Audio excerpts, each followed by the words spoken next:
The story of Thiassi.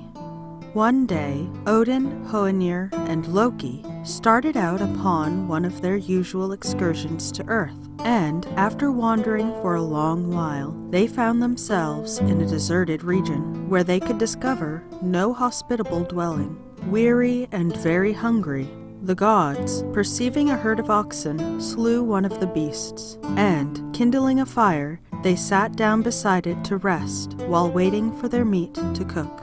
To their surprise, however, in spite of the roaring flames, the carcass remained quite raw.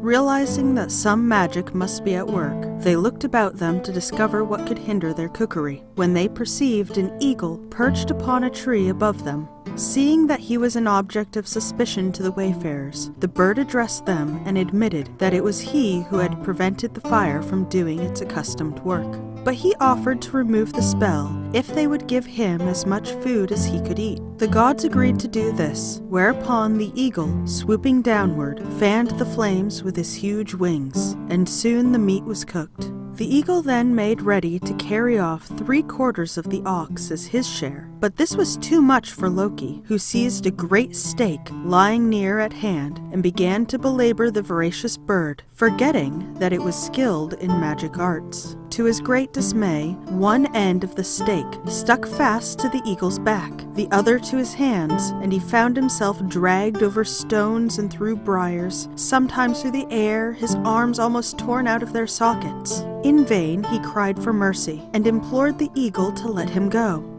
The bird flew on until he promised any ransom his captor might ask in exchange for his release. The seeming eagle, who was the storm giant Thiassi, at last agreed to release Loki upon one condition. He made him promise, upon the most solemn of oaths, that he would lure Idun out of Asgard, so that Thiassi might obtain possession of her and her magic fruit.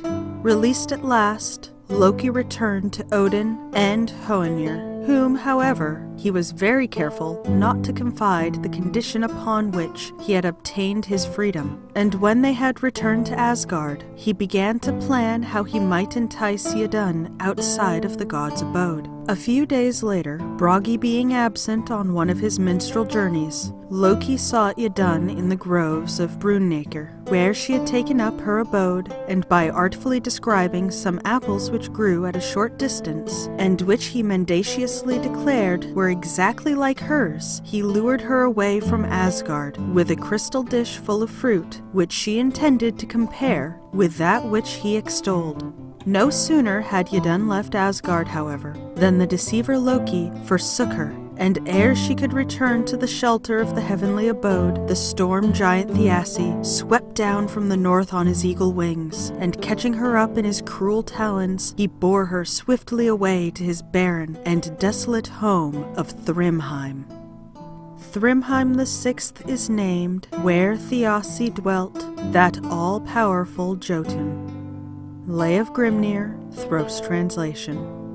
Isolated from her beloved companions, Idun pined, grew pale and sad, but persistently refused to give Thiassi the smallest bite of her magic fruit, which, as he well knew, would make him beautiful and renew his strength and youth. All woes that fall on Odins Hall can be traced to Loki's base. From out Valhalla's portal, 'twas he who pure Idunya lured, whose casket fair held apples rare that render gods immortal, and in Thiassi's tower immured. Valhalla by J.C. Jones. Time passed. The gods, thinking that Idun had accompanied her husband and would soon return, at first paid no heed to her departure, but little by little, the beneficent effect of the last feast of apples passed away. They began to feel the approach of old age and saw their youth and beauty disappear. So, becoming alarmed, they began to search for the missing goddess. Close investigation revealed the fact that she had last been seen in Loki's company, and when Odin sternly called him into account, he was forced to admit that he had betrayed her into the storm giant's power. By his mocking, scornful mien, soon in Valhalla it was seen, 'twas the traitor Loki's art which had led Idun apart. to Gloomy Tower and Jotun Power. Valhalla by J.C. Jones.